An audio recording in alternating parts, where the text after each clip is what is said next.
നാം ജീവിക്കുന്ന ചുറ്റുപാടിന് പ്രകാശം നൽകുന്നവരാകണം.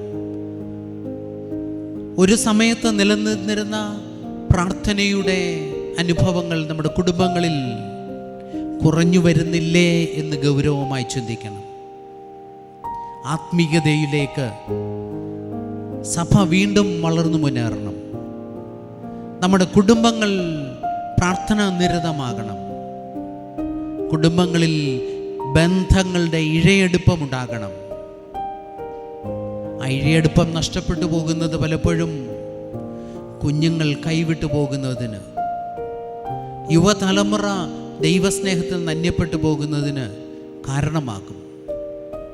അതുകൊണ്ട് തലമുറകളെ ദൈവവുമായുള്ള ബന്ധത്തിൽ നിലനിർത്തേണ്ടത് നമ്മുടെ ഉത്തരവാദിത്വമാണ്.